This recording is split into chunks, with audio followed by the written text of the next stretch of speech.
nível local, obviamente isso não pode acontecer, portanto a taxa máxima está no 0,35, que é a taxa de Cascais.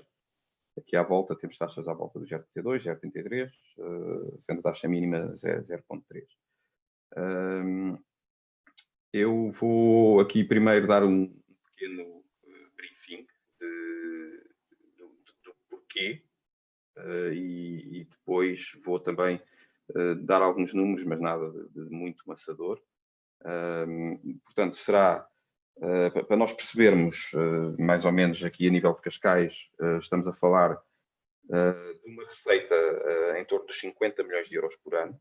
Portanto, o IMI representa a segunda rúbrica, se não estou em erro, portanto, sim, a segunda rúbrica, e uma descida traria, portanto, um corte a esta receita para a Câmara Municipal à volta dos 10 milhões de euros. Seria esse mais ou menos o valor esperado.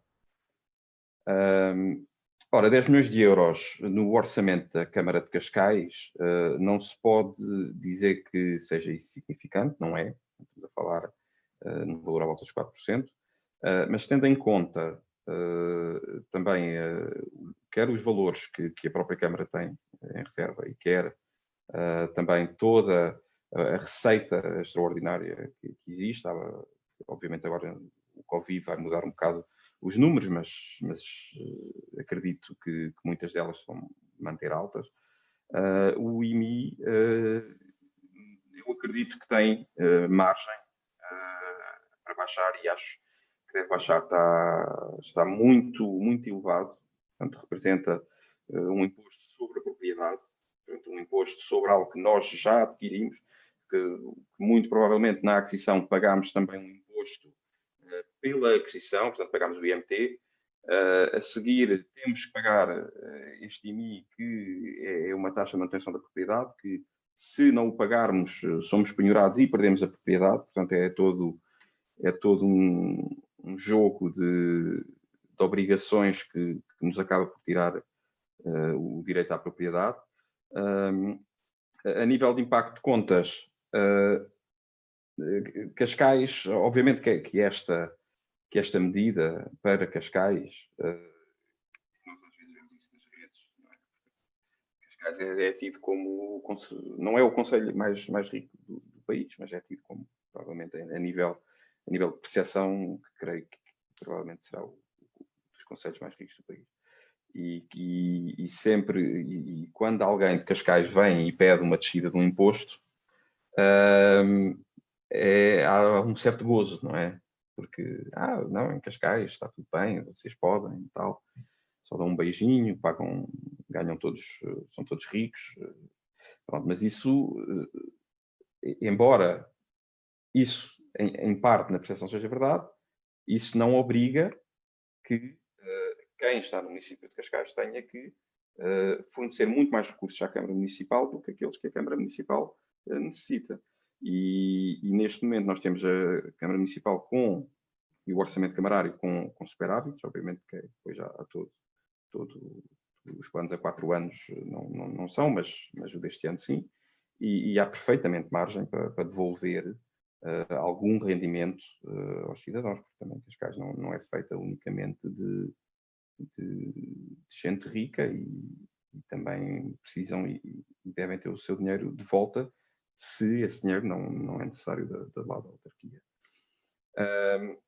Temos também depois outro efeito, isto agora também um bocado na sequência do Covid, que vem também um bocado ajudar, e eu penso que se trata também de uma medida que eu acho que a baixa do IMI vem ajudar, que é Cascais tem um volume significativo de alojamentos locais.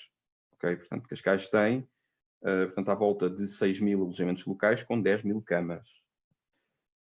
Ora, isto, assim, contas por alto, portanto, só este Covid, estes dias de Covid, estamos a falar de uma quebra de receita, estimativas minhas, à volta dos 36 milhões de euros para os proprietários. E obviamente, os proprietários também não podem ser chamados unicamente a pagar, não é? Quando quando há sol e a pagar também quando há chuva. Não é? Portanto, é preciso dividir também o dano destes efeitos. Isto se houver uma recuperação, porque se não houver uma recuperação, esperemos que haja, todos os sinais estão a compor para que as coisas se componham e não sabemos se vai haver uma segunda, terceira vaga, mas pelo menos 30 a 50 milhões de euros já ninguém tira aos proprietários. Okay? E o IMI será, penso eu, e acho que toda a gente pode concordar comigo, que entenda o valor do investimento e também o próprio valor que esse investimento traz para o Conselho, que é importante manter os proprietários, que não são fundos, não estamos a falar de fundos, não estamos a falar de pequenos proprietários, pessoas que fazem da exploração do alojamento local o seu rendimento extra ou até a sua reforma. Eles contribuem muito para Cascais e acho que isto também seria uma forma de lhes trazer algum absorver de todas estas contas. A nível de orçamento, como disse, portanto, estamos a falar de uma quebra da volta de 10 milhões de euros. No orçamento para 2020, pré-Covid, obviamente que aqui terá que haver uma retificação, mas mesmo as rubricas maiores, nós ainda não há propriamente uma projeção. Essas rubricas não uma operação significativa, mas há várias hipóteses, sendo que, por exemplo, a rubrica maior, o IMT, poderá sofrer, embora isso não seja inteiramente verdade, porque podemos chegar a uma situação em que vai haver menos transação imobiliária, mas também podemos chegar a uma situação em que vai haver mais transação imobiliária de menor valor. Portanto, não é ainda óbvio, porque a desvalorização da propriedade também dá origem à troca de proprietário. E isso também pode dar um pequeno boost ao IMT, mas ainda obviamente não dá para fazer futurologia aqui e não é fácil. O IMI, esse não sofrerá impacto com certeza. Outras rubricas grandes, o IUC, outras receitas também não deverão ter quebras significativas. Não nos pode falar do orçamento todo por essa sensibilidade, mas pelo menos olhando para as rubricas maiores, ou encontra-se aí alguma margem para devolver este rendimento às pessoas, para as pessoas fazerem escolhas e não ficarem tão presas a mais um imposto de um valor que é porque acaba por ser um imposto que tem um impacto bastante. No restante, portanto, alojamento local não será, obviamente, o retorno do IMI que vai viabilizar nenhum investimento. Portanto, não vamos prender isso neste tipo de descida. Mas se há margem, se há reserva, se o orçamento comporta, para mim é fundamental que esse dinheiro volte para a mão das pessoas e que as pessoas possam decidir dentro também daquilo que é, porque o dinheiro que volta aqui a nível local, nós costumamos falar muito sempre mais a nível nacional, mas a nível local também é importante. Qualquer devolução que nós fazemos, há um estímulo local. Qualquer devolução que nós, ou qualquer sinal que nós consigamos dar a potenciais investidores de alojamento local é importante também para o Conselho. É um Conselho que tem uma receita muito considerável de turismo, não é?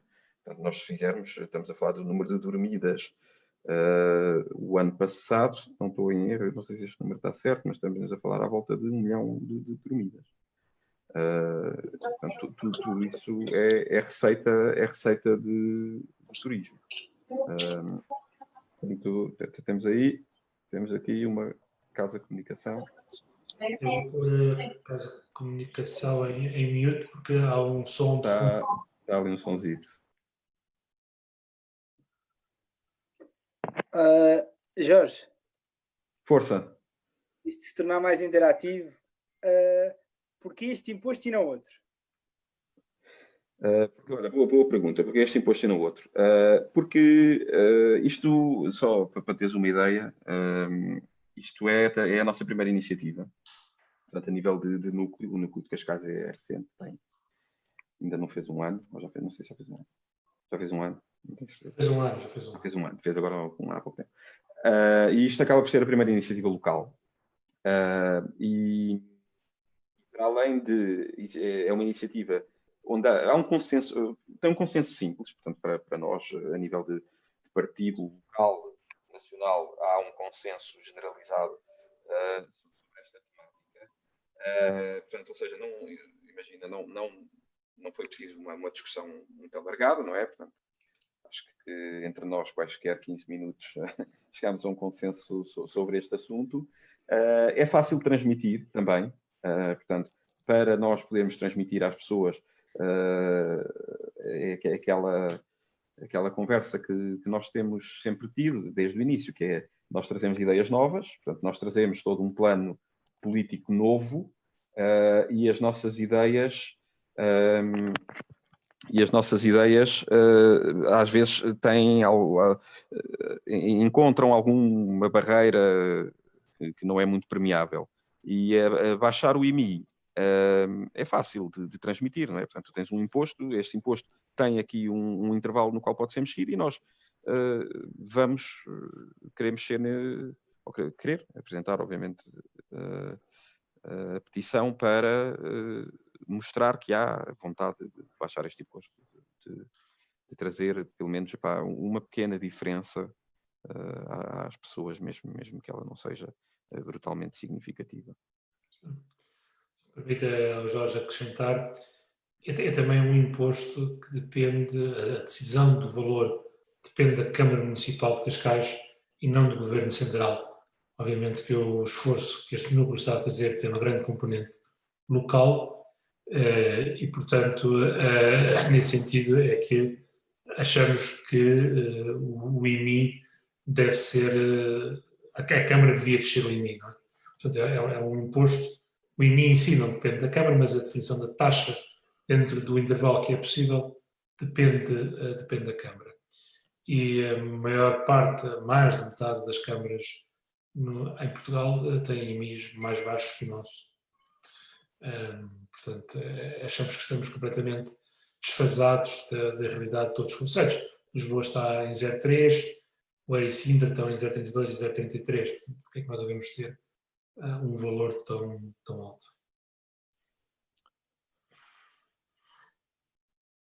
Olá, boa tarde. Aqui Bruno Pinho. Também tinha uma pergunta, é mais uma dúvida a esta altura. Eu sou aqui residente no Conselho e sou contribuinte de IMI aqui no Conselho. Eu tenho a ideia que pode estar errada, que vem do pagamento do meu IMI deste ano. Eu penso que este ano paguei menos IMI do que no ano passado, sem ter havido uma reavaliação do ativo. E fiquei com a ideia, e não fui verificar, vou ser honesto, mas fiquei com a ideia que a taxa baixou de 0,4%, que era a taxa que paguei no ano passado e que paguei nos outros anos anteriores, para 0,35%. Isso é verdade ou eu estou em erro? Viva, Bruno. Obrigado pela pergunta. É assim, tu tens 0,35%, mas existem outras componentes. Obviamente que aqui, se estivermos a falar de um património de valor mais elevado, tu podes estar com o adicional do IMI. Portanto, pode estar a entrar aqui, isto depois também depende. Eu gostaria muito de estar no patamar do adicional do IMI, mas infelizmente a minha casa não está no patamar do adicional do IMI. E não estando nessa situação, o expectável seria o 0,35. Também pode ter havido uma alteração do valor de valor patrimonial, que não tenhas tido conhecimento. Não houve, é o mesmo. Finanças.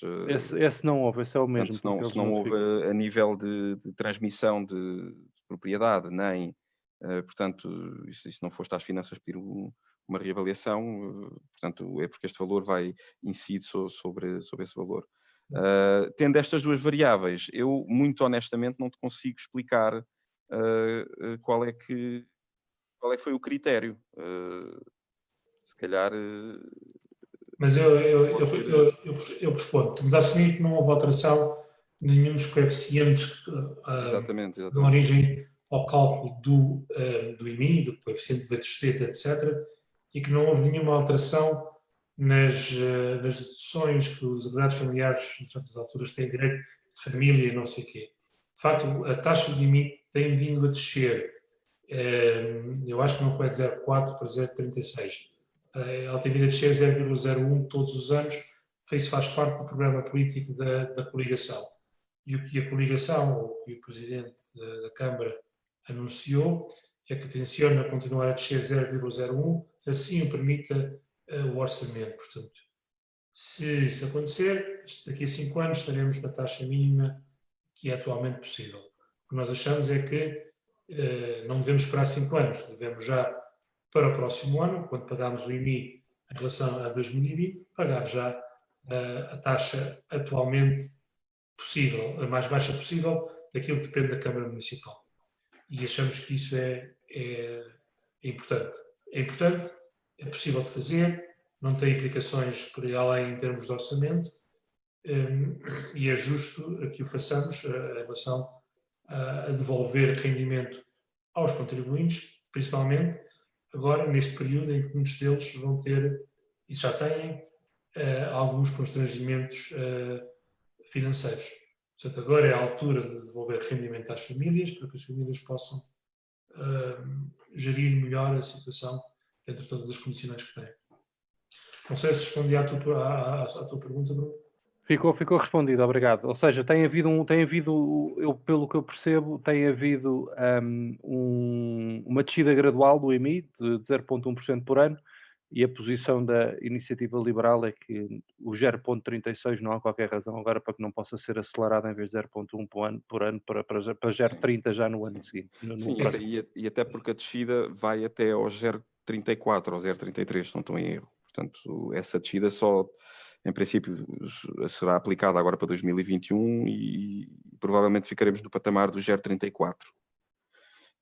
Portanto, mas tendo em conta até as condições que neste momento estão, acho que se calhar está na hora de acelerar, sim. Está na hora de pôr o pé no acelerador. A nossa ideia é sempre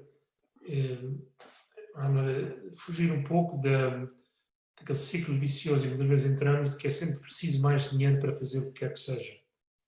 Esta Câmara acabou o ano de 2019 com um excedente orçamental de 75 milhões de euros que tem no banco, que tem vindo a acumular, sobretudo nos últimos 4 anos, em função muito do IMT, que tem subido. Porque tem havido aqui grandes construções em termos de mobiliário de alto valor, que obviamente pagam uma taxa de IMI maior. O que nós achamos é que a Câmara deve ser melhor gerida e os impostos devem ser menores. E, no final, devemos conseguir ter uma Câmara que ofereça os mesmos serviços com a mesma qualidade, sem ter de sempre buscar mais dinheiro aos contribuintes. O orçamento da Câmara Municipal de Cascais para 2020 é um orçamento recorde, são cerca de 220 milhões de euros.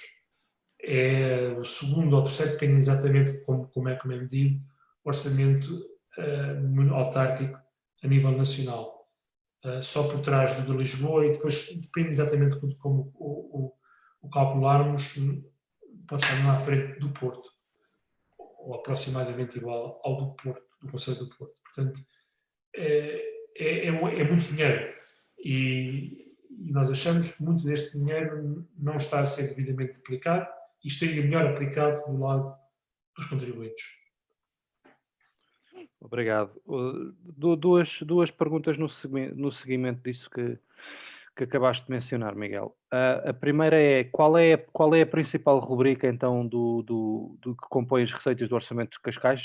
São transferências do Estado Central? Isso é uma pergunta.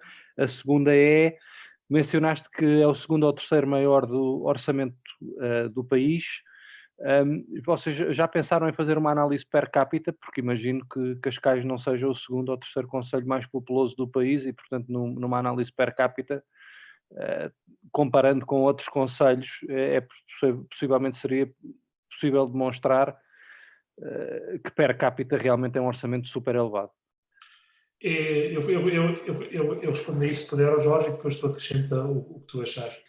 A maior rubrica de receita é o IMT, com cerca de 70 milhões, depois o IMI à volta de 50. Estes números oscilam um pouco de ano para ano. Nestas duas rubricas significam cerca de 55% a 60% do orçamento. Depois há uma quantidade enorme de outras rubricas, o imposto de circulação, as taxas que a Câmara cobra, do urbanismo, do espaço público, etc. As transferências do Estado não são muito importantes, exceto naquela parte da educação que, ou seja, a autarquia já tem, através de um acordo quadro de alguns anos para trás, responsabilidades na área da educação básica e pré-escolar. Portanto, recebe algumas verbas através desses programas quadros. A autarquia de Cascais, como é uma autarquia, digamos, rica, não tem grandes transferências em termos dos programas de apoio às autarquias, ou pelo menos não em valores muito altos per capita. Em relação ao valor absoluto per capita, é preciso fazer aqui algumas considerações. Não é dos concelhos mais altos, porque em concelhos de muito pouca população, o orçamento per capita é muito elevado.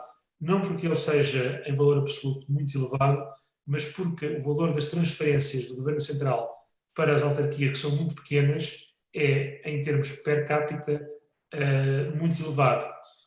Ou autarquias pequenas ou autarquias muito grandes em termos de área, mas com pouca população. O cálculo das transferências entra com uma série de fatores, o rendimento, a área do município, etc. Essa análise é válida se nós compararmos apenas concelhos que tenham características semelhantes. Estamos a falar de concelhos essencialmente da área metropolitana de Lisboa e do Porto. Os valores em Cascais são altos, mas não são, vamos lá ver, no Porto terá valores semelhantes, porque tem população semelhante. Lisboa tem valores per capita semelhantes, porque tem cerca de 3 vezes a população, 3 vezes um pouco mais o orçamento. Portanto, o cálculo per capita, quando comparamos com concelhos ricos, não é muito desfasado. Quando vamos comparar com concelhos menos ricos, vamos dizer, as Amadoras, os Seixalos, os Barreiros, o valor per capita em Cascais é mais elevado. Compreende-se, porque há muito imobiliário aqui que gera muita receita em termos de IMI e IMT. Assim, grosso modo, eu posso dar os números exatos depois ao Bruno, se tu quiseres, mas a fotografia é mais ou menos essa. Entendido. Obrigado, Miguel. Jorge, não sei se queres... Ok. Não, eu acho que isso, a tua explicação, eu nem punha aí mais um ponto. Acho que está mais que respondido, penso eu. Ok, não sei se aqui mais alguém quer fazer aqui alguma questão relativamente isto também vamos lá ver, isto é uma temática que não tem podem querer satisfazer assim mais alguma curiosidade sobre números ou aplicação da taxa, mas não tem assim tanto para discutir, é uma descida. E eu acho que as descidas são sempre positivas, principalmente quando são de taxas e impostos. Mas se tiverem mais questões, acho que as devem colocar. Não sei se querem colocar ou se querem falar de outra temática.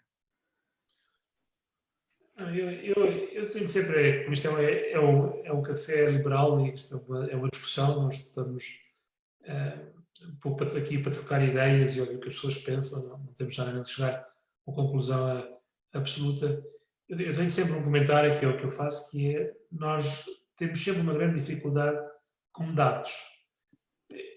Nós não sabemos em Cascais, pelo menos não encontrei isso em lado nenhum, qual é a distribuição do IMI, por exemplo, entre as várias freguesias, ou seja, de onde é que vem o IMI e o IMT, por um lado, ou mesmo qual é o perfil do imobiliário em Cascais. Ou seja, nós temos, com certeza,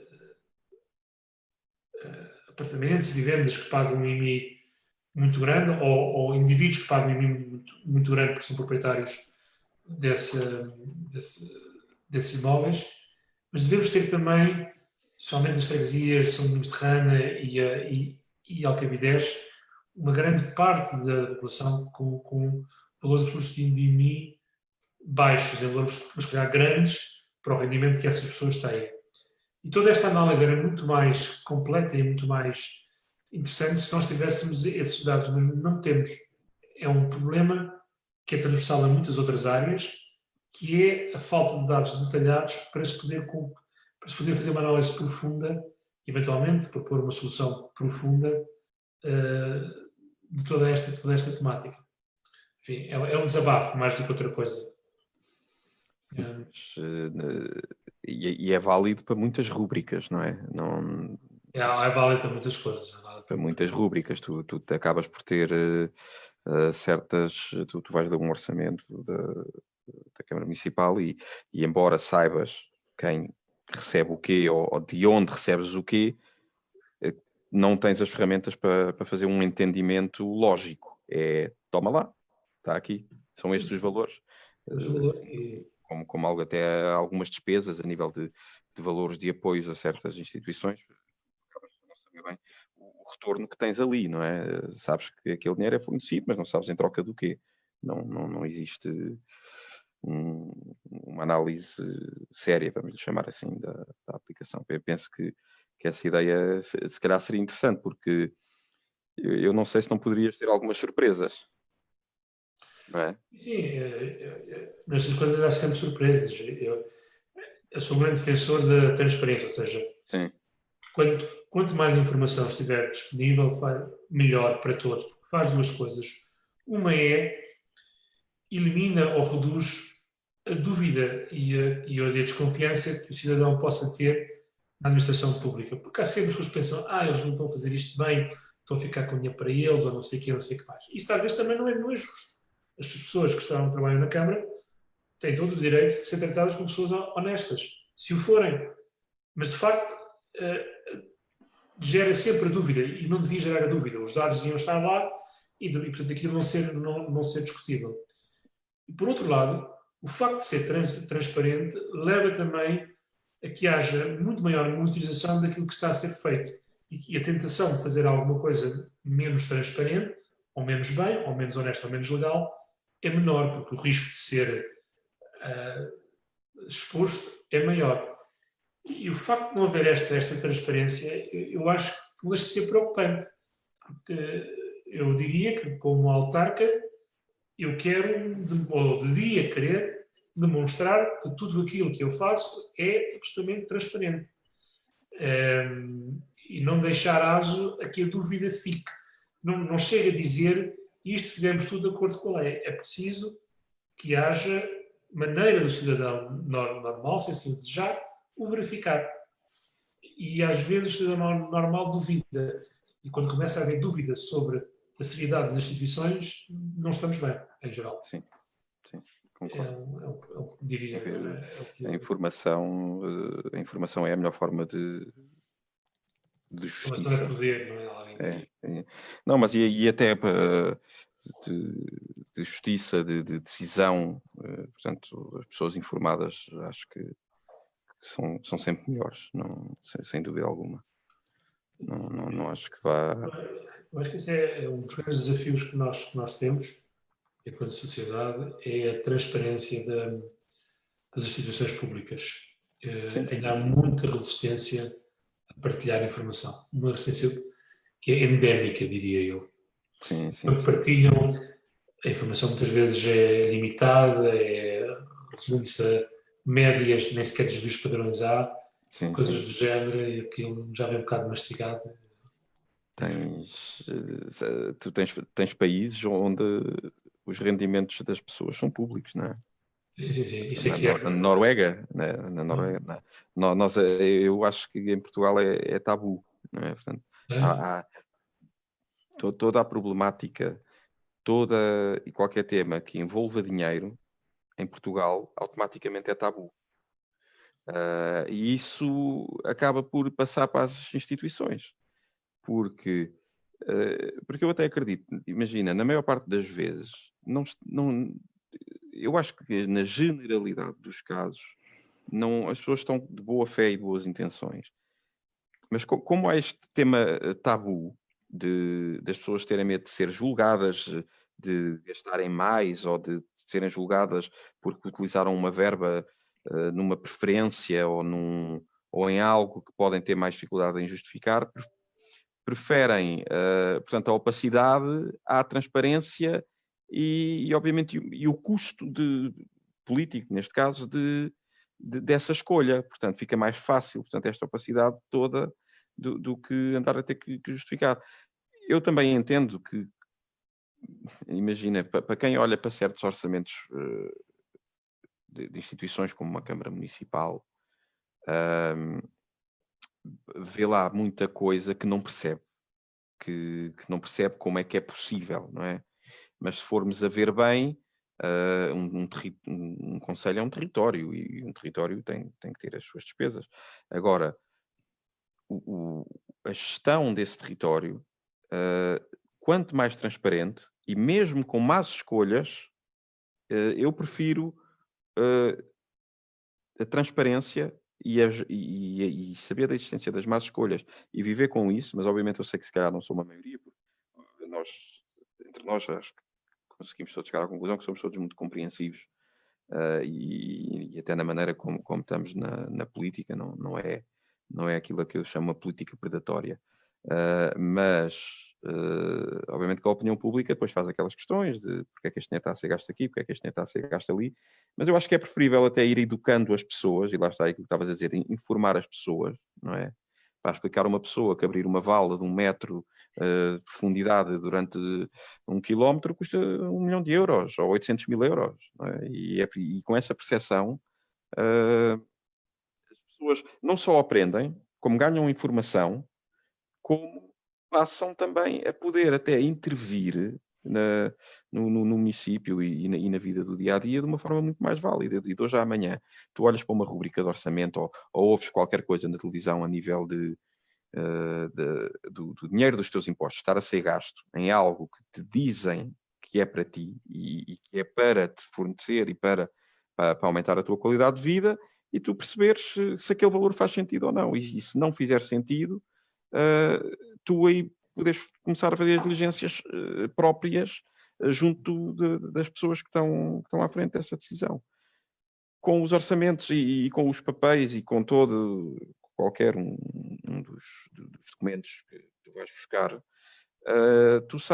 tu sabes algumas coisas, não é? Sabes, pronto, que aquele departamento recebeu X é para ordenados, Y é para diversos, Z é para licenças de software e não passa muito daí.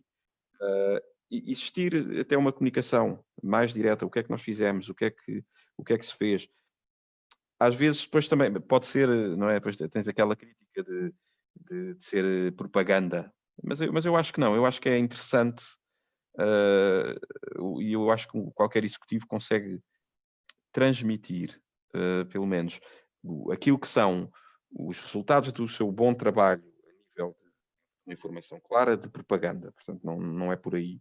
E nós aqui temos imensa margem e não só a nível das despesas diretas de orçamento, a nível também das instituições, por exemplo, que são apoiados pelo município.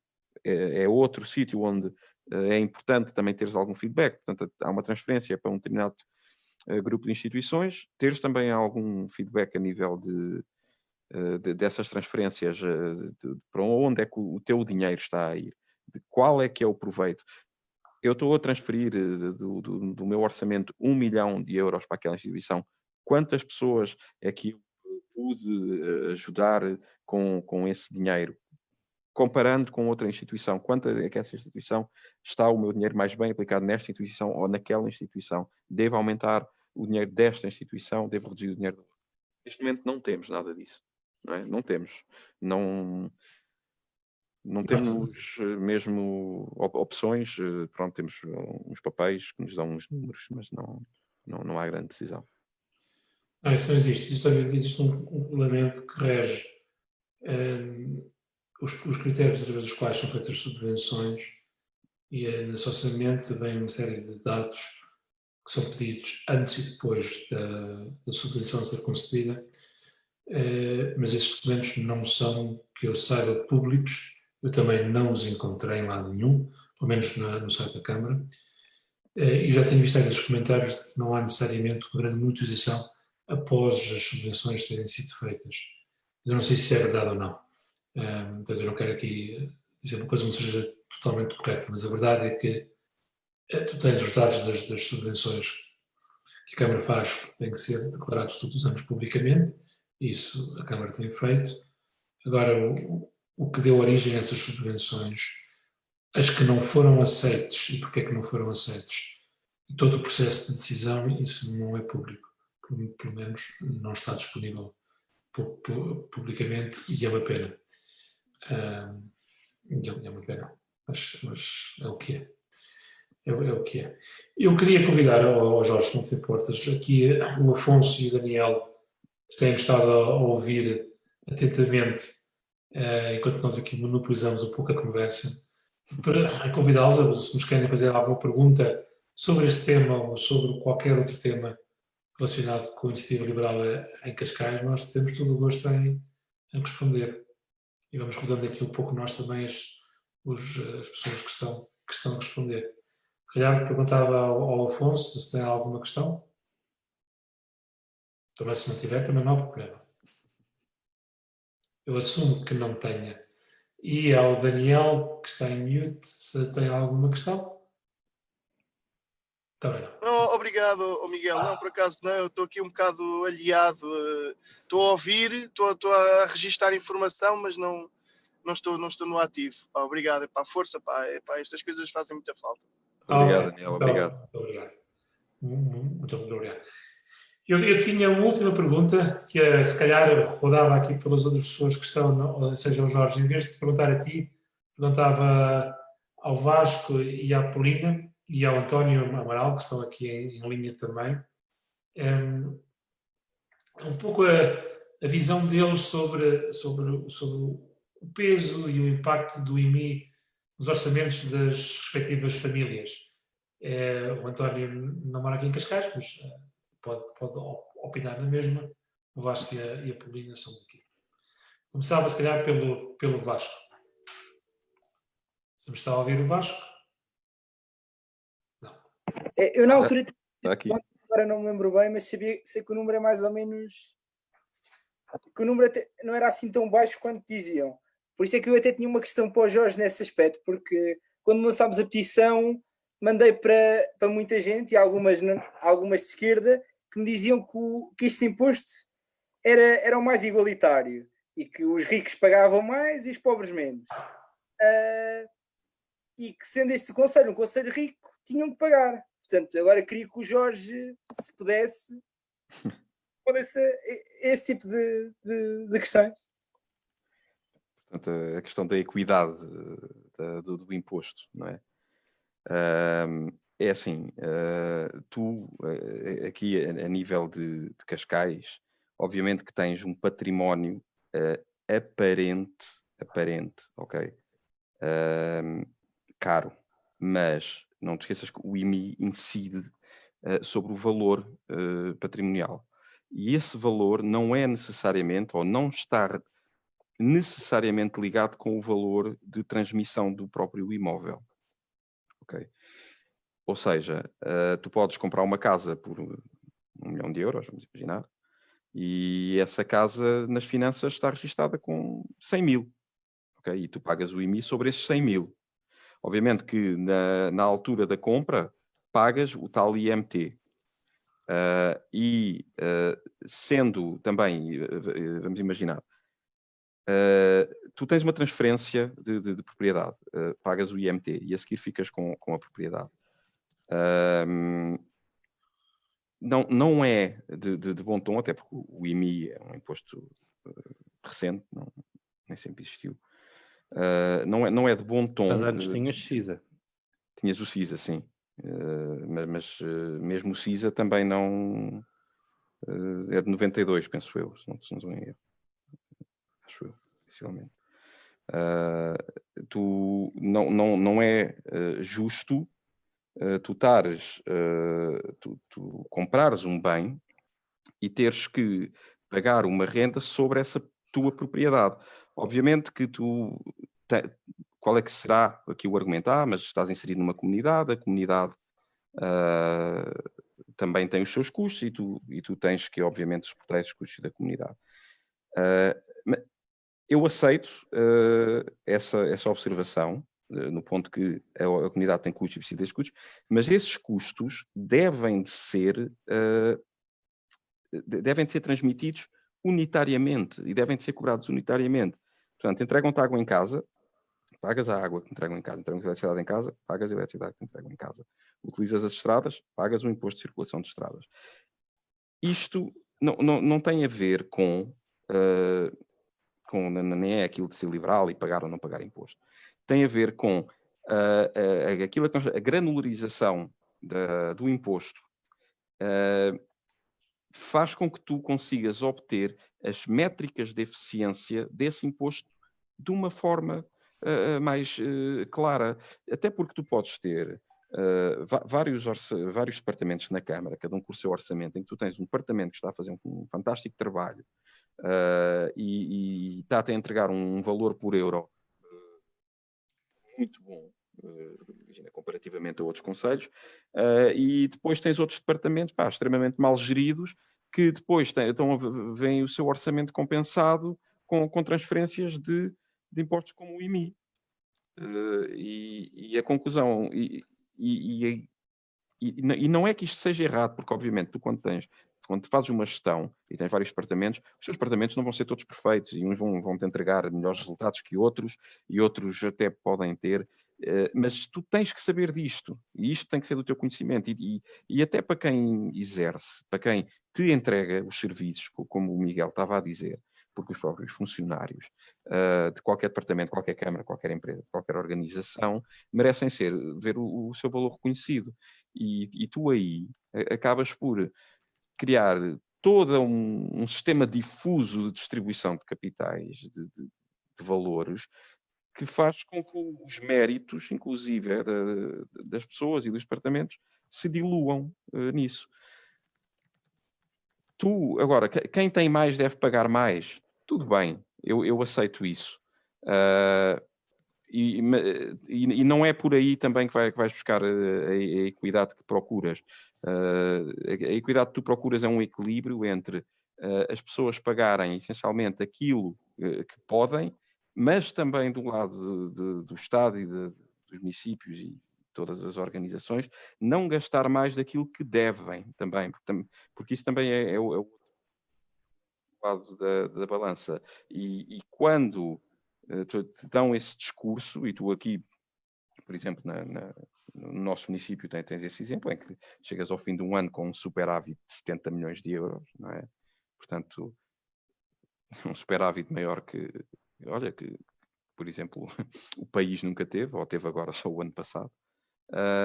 E independentemente de qualquer equidade fiscal ou de igualdade fiscal que tu queiras utilizar como argumento, é um superávit. Portanto, ele deve ser distribuído. Eu aceito depois discutir contigo se tu quiseres fazer a distribuição mais acima ou mais abaixo, mas mesmo isso depois também tem que ser analisado. Mas obviamente que tu, descendo um imposto que é para todos da mesma forma, vais beneficiar quer acima, quer abaixo, não, de igual forma na proporção. Antes de eu passar à Paulina, eu só queria acrescentar 2 pontos àquilo que o Jorge disse. O primeiro é que, obviamente, quem tem maior património paga indiscutivelmente muito mais de IMI do que quem tem um património mais baixo. até porque quem tem património mais baixo, nos conselhos em que se aplicam, tem ainda deduções do chamado IMI familiar, que é o caso aqui em Cascais. Mas, independentemente disso, o que se pretende é uma taxação justa. Ou seja, o IMI, como os impostos em geral, têm que ser bem aplicados por parte, neste caso, das câmaras municipais. Se há câmaras que conseguem fazer com valores mais baixos, provavelmente até o concederiam com menos 0,3, mas essa decisão não depende da Câmara. A Câmara de Cascais não tem nenhuma razão para também não o conseguir. E há o segundo ponto que eu queria acrescentar, é que o IMI, para ser justo, tem que ser aplicado a todos. Nós temos um conjunto de entidades, entre os quais um conjunto de partidos políticos com imobiliário, que se isentam eles mesmos do pagamento do IMI. E, portanto, o que não é justo é que uns paguem e outros não. Os partidos políticos não têm motivo nenhum para também não paguem IMI. Portanto, esta coisa de criarmos Sim, tens imensas dois isenções tipos também.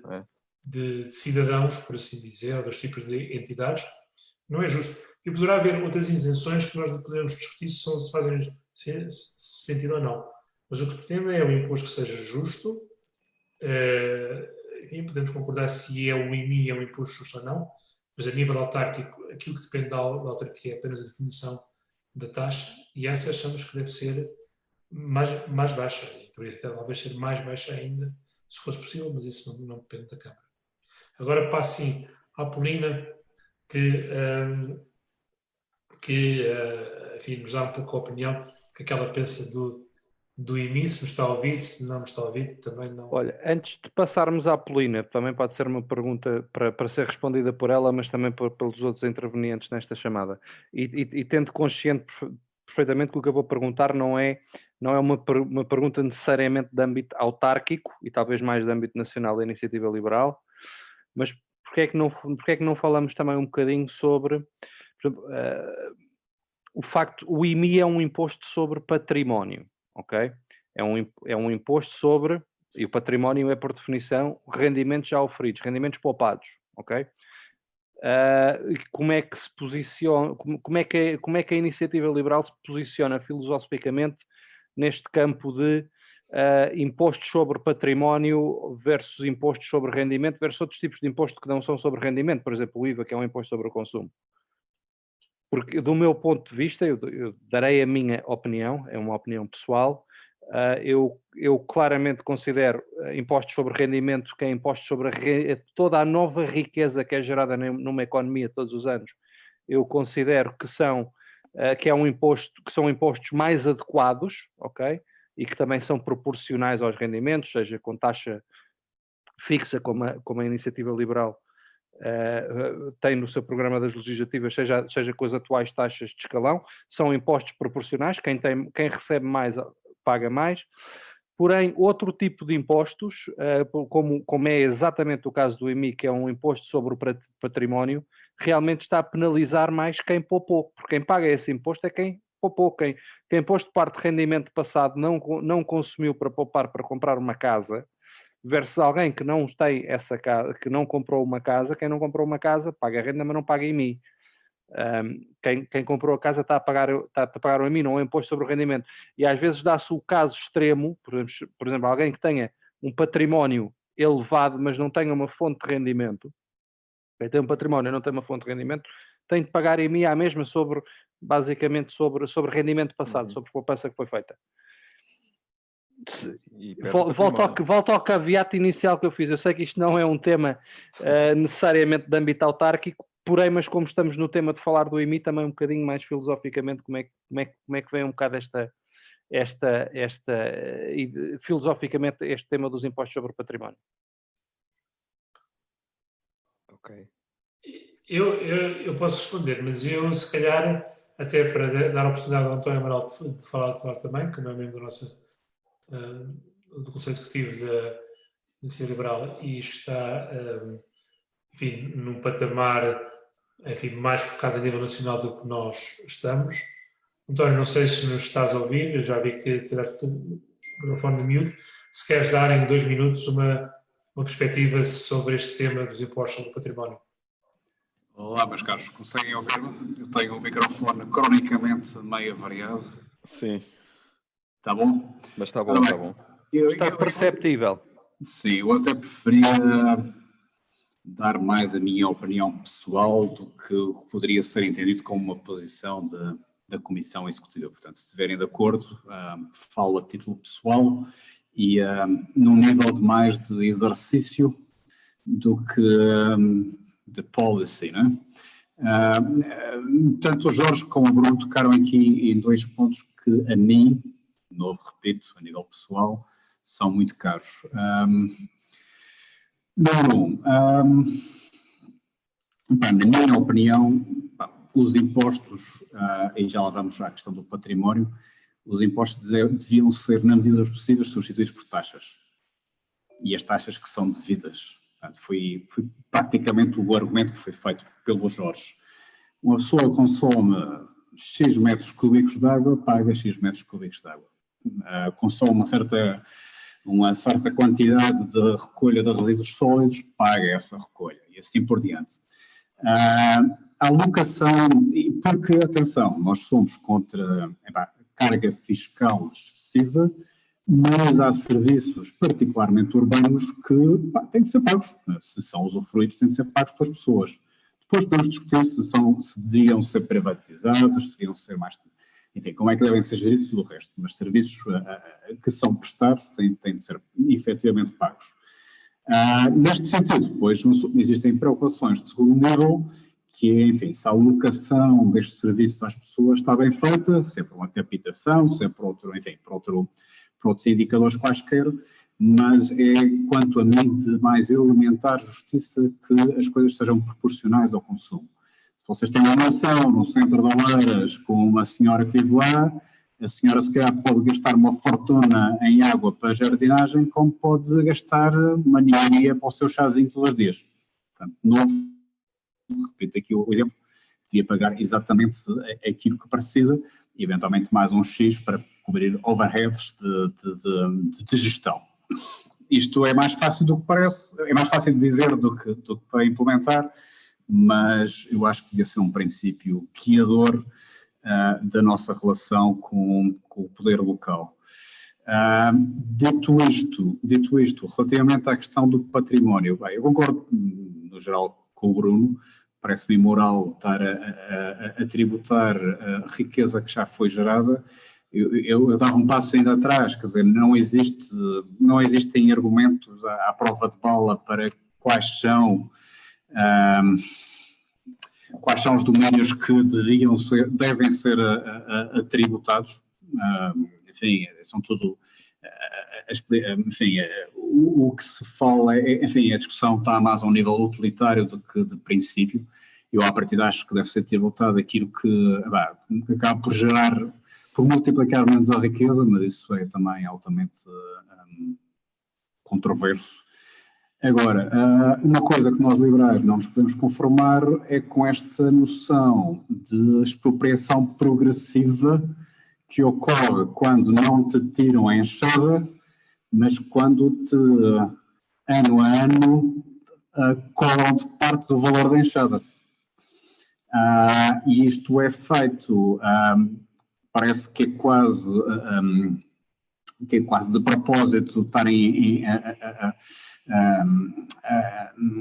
no fundo a ligar isto com o valor, uma espécie de um valor comercial da propriedade, quando volto atrás, por vezes os serviços prestados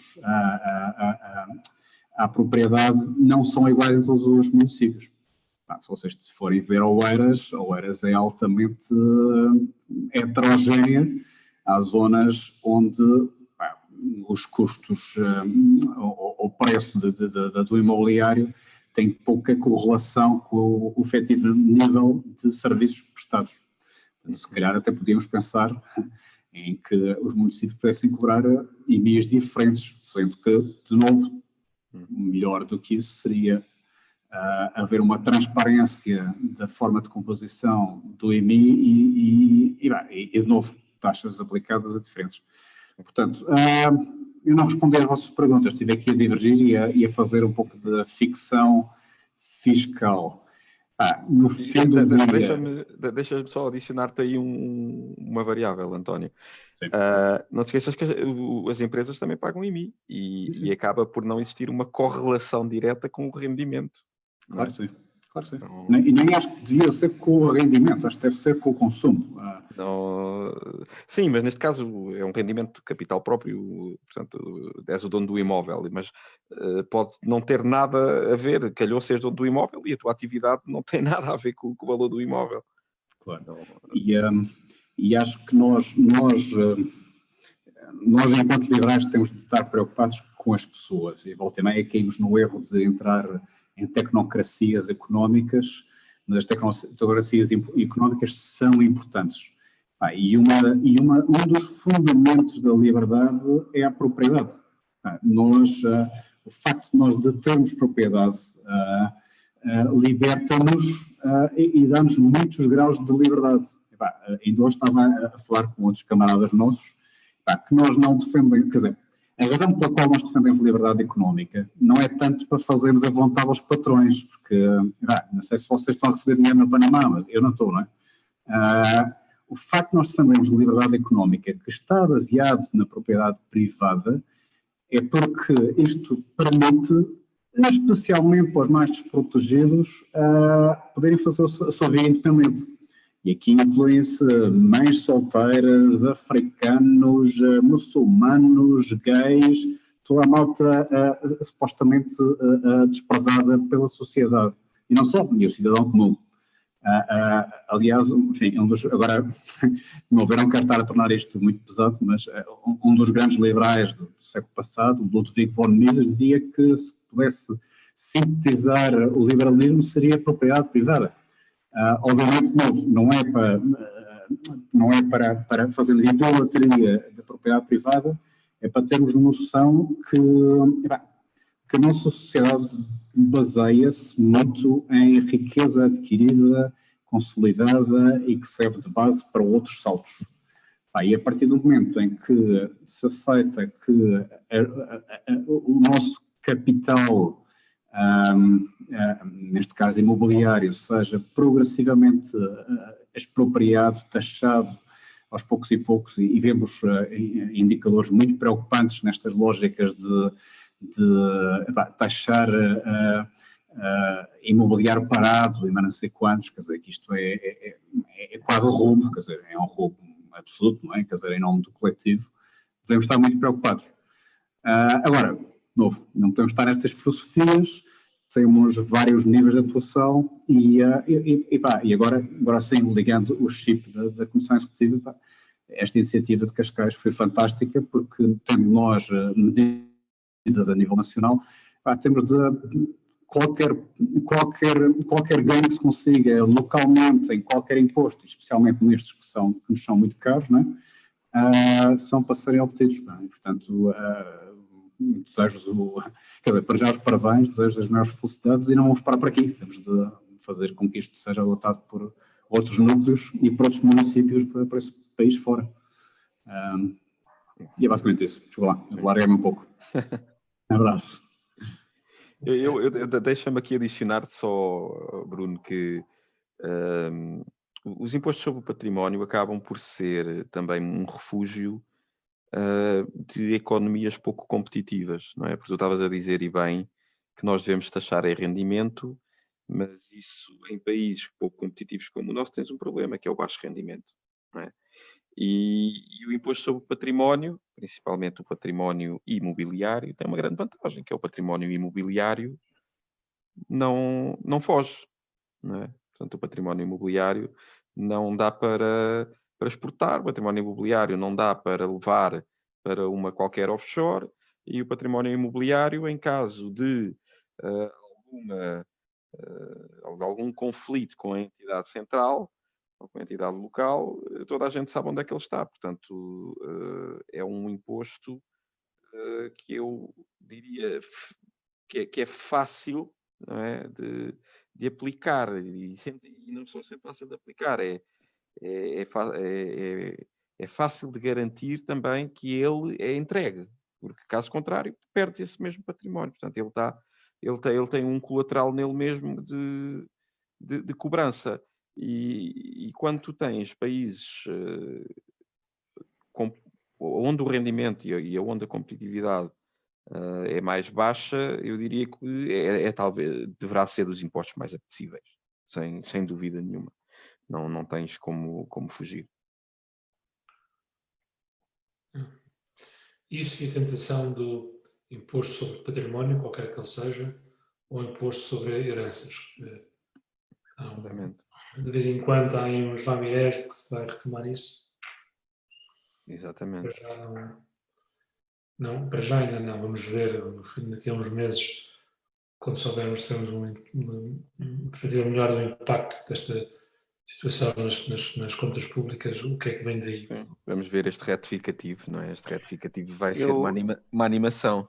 Neste tema, estamos a sair aqui um bocadinho o tema do IMI, mas neste tema do retificativo eu acho muito curioso que a Alemanha, como vocês viram esta semana, entre os pacotes de medidas que anunciou, está efetivamente uma baixa de impostos, vão reduzir temporariamente as taxas de IVA num valor substancial. Eu, infelizmente, penso que o nosso orçamento não é retificativo, porque agora o Newspeak, a nova língua, é suplementar, não é? Porque os socialistas não têm de retificar orçamentos, este é um orçamento suplementar. Eram os malvados da PAF que se enganavam e tinham de retificar. Eu estou absolutamente seguro que este orçamento suplementar vai conter um forte aumento de impostos, para compensar a queda de receita que o Estado vai ter por via da queda da economia. Para manterem as despesas que são bastante fixas, vão ter de aumentar receitas. Vamos ter uma economia que este ano provavelmente vai contrair seguramente mais de 10%, veremos mais de 20%. O setor Estado não irá contrair, significa que quem não trabalha no Estado vai contrair bastante mais do que vai contrair a economia. Infelizmente, é o que eu acho que vai acontecer. Se alguém discordar, por favor, levanta a mão. Não. Só acrescento um dado aí, se a economia descer à volta dos 12%, andamos para trás 20 anos. É uma coisa extraordinária. Vai ser muito, muito duro.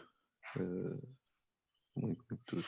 Só de pensar nisso, que ficamos todos em silêncio. Ficamos a pensar, não é? Não, aqui sabes que esse raciocínio da Alemanha é interessante. Eu, pela forma, não é? A nossa forma liberal de ver as coisas. Porque tu viste recentemente, a Alemanha baixou os impostos, não é? Inclusive é a restauração até ao final do ano, portanto 19 para 16, 6 para 13, se não estou em erro. E portanto, uma situação destas, tu aumentares os impostos é o equivalente, ok, a um acionista numa situação de crise ir tirar mais dividendos numa empresa já com uma forma débil. É o exato equivalente. Ora, o que é que a Alemanha fez? A Alemanha, como gestora, não é, do seu território e do património, como acionista, portanto, o povo como acionista decidiu criar um investimento através de não sugar mais impostos, não é? Pronto, e eles têm histórico de saber governar e nós vamos ver o que é que vai acontecer de um lado e vai acontecer do outro. E vamos tirar a mesma conclusão que tirámos nos últimos 40 anos. Já que estamos a ir aqui numa tangente bastante larga ao tema do IMI, uma pergunta para vocês. Sabem qual é o país claramente conhecido por ser um país de malvados e perigosos neoliberais que o ano passado reduziu o escalão máximo de IRS e que eram 3 escalões de IRS e neste momento são apenas 2 escalões de IRS? A pista são malvados neoliberais. Epá, malvados neoliberais, não há muitos. Até tens o Chile, não é? Não. Depois tens... Mas é aqui na Europa? É na Europa. Outra pista, neva muito. A Grécia. Não. A Suécia. A Suécia. A Suécia. A Suécia, esse país de perigosos neoliberais, tinha 3 escalões de IRS até 2019 e o ano passado aboliu o escalão de IRS mais alto, tem 2 escalões de IRS. As taxas são elevadas, é verdade, as taxas são elevadas. Eu penso que a primeira taxa é 32% do 0 até aos... Acho que é equivalente a 40 e tal mil euros, a partir daí é uma taxa de 50 e pouco por cento. Mas é na essência muito similar à proposta, não à proposta que tínhamos nas legislativas, que era taxa única, mas a proposta que foi submetida pela IEL na discussão do Orçamento de Estado de 2020, certo. Que era uma proposta de duas taxas. Duas, sim. Sim. Sim, até eu concordo imenso com a de 2 taxas e acho que era a que tinha que ser, porque até aquela questão da constitucional, embora aquilo para mim seja uma interpretação um bocado progressiva, a palavra progressivo, portanto, uma percentagem é progressiva, se o montante de base aumentar, portanto.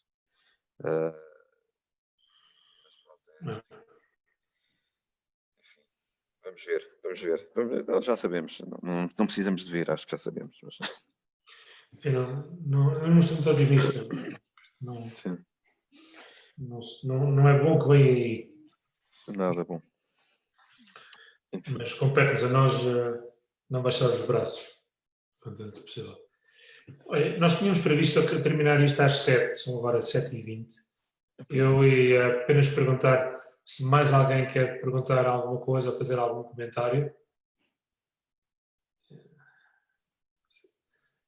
Sendo assim, não havendo mais ninguém que queira acrescentar nada, eu queria agradecer a todos que estiveram aqui presentes neste Café Liberal Virtual do Grupo de Cascais de Saída Liberal. Convidá-los, se ainda não fizeram, a assinarem a petição para a baixa da taxa de IMI e, se dentro do que possível, passarem aos vossos amigos, conhecidos, família, o link para a mesma petição. Prestem atenção aos nossos eventos nas redes. Este é um evento recorrente, especialmente uma vez por mês, uma vez cada 3 semanas, organizamos um café destes com temas variáveis, intelectores variáveis e convidados diferentes. E é isso. Mais uma vez, muito obrigado a todos e o resto de um bom dia.